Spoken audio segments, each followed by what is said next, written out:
राधा वल्लभ हित हरिवंश, जय राधा वल्लभ हित हरिवंश, जय जय राधा। एक दिन आपके बड़े भैया श्री नृसिंह आश्रम जी महाराज, जो कि विरक्त हो चुके थे, एक दिन वो भ्रमण करते करते देवबंद आए।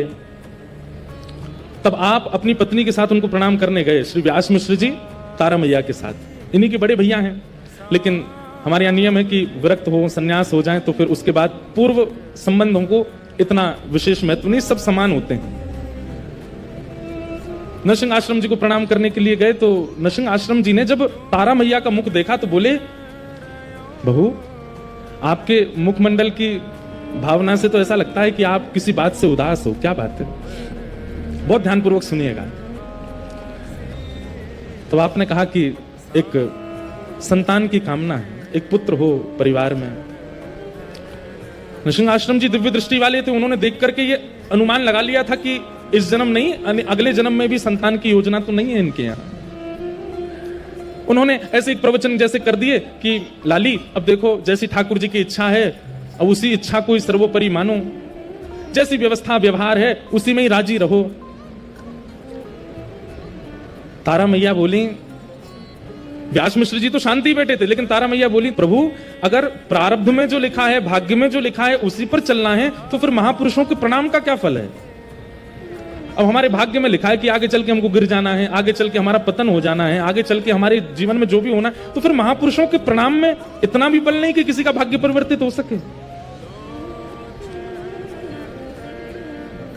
नृसिंह आश्रम जी थोड़े स्तब्ध हो गए, मन में विचार करने लगे कि तर्क होता तो उत्तर देता, वितर्क होता तो उत्तर देता, कुतर्क होता तो भी उत्तर देता, लेकिन तर्क वितर्क कुतर्क नहीं है। यहां तो भक्ति साधन और महापुरुषों की कृपा पर प्रश्न है।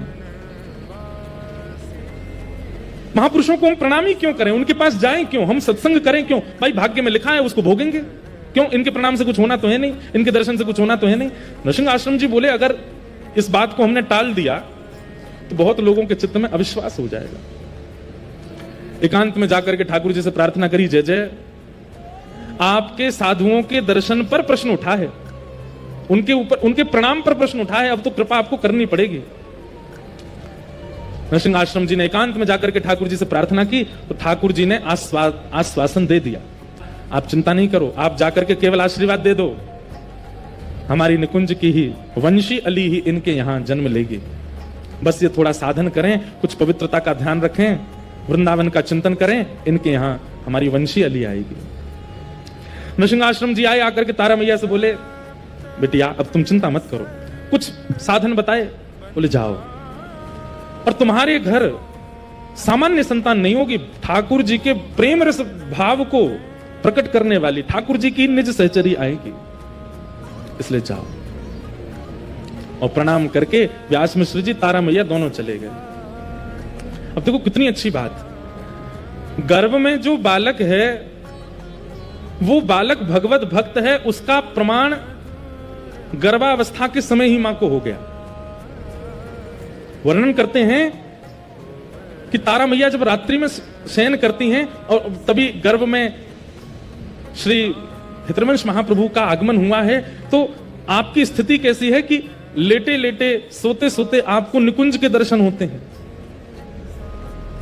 आपको यमुना जी का प्रवाह दिखने लगता है, आपको सुंदर इत्र की सुगंधी आने लगती है, और तभी मैया हड़बड़ा के उठ जाती हैं, और उठ करके तभी व्यास मिश्र जी पूछते हैं, क्या हुआ, आप क्यों इतना घबरा गए? बोले पता नहीं, सघन कुंज का दर्शन हो रहा था, यमुना जी का निर्मल जल प्रवाह दिख रहा था, बड़ी सुंदर सुंदर कुंज दिख रही थी, अच्छी सी एक सुगंधी आ रही थी, कभी लगता था जैसे मानो गुलाब के पुष्प की हो, मोंगरे के पुष्प की हो।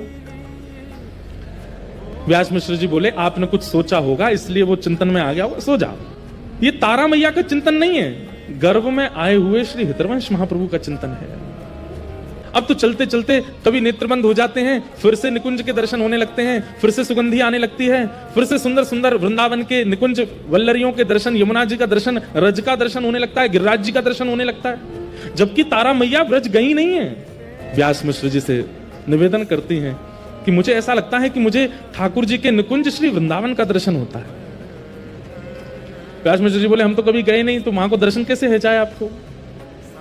बोले पता नहीं, मुझे दिखता है ऐसा मार्ग है सुंदर, उस पर प्रिया प्रियतम के चरण चिन्ह बने हैं, जगह जगह महावर लगे हैं, कहीं ठाकुर जी के हाथ में चंदन लगा है, किसी वृक्ष को छुआ है वहां ठाकुर जी के हस्त चिन्ह है, कहीं पर वृंदा का वन है, कहीं पर सुंदर मोगरे का वन है, कहीं गुलाब का वन है, और सामने यमुना जी कलकल करती बह रही हैं। व्यास मिश्र जी बोले आपको कैसे पता कि वो वृंदावनी है? बोले पता नहीं क्यों चित्त में ऐसा भाव उत्पन्न होता है कि ये वृंदावन है। अब तो निवेदन करने लगी कि एक बार वृंदावन ले चलो। व्यास मिश्र जी बोले ऐसी अवस्था में कैसे लेके चलें आपको? बोले एक बार ले चलो बस। लेकिन तारा मैया बेचैन हो गई, बोले वृंदावन चलो, वृंदावन चलो, वृंदावन चलो।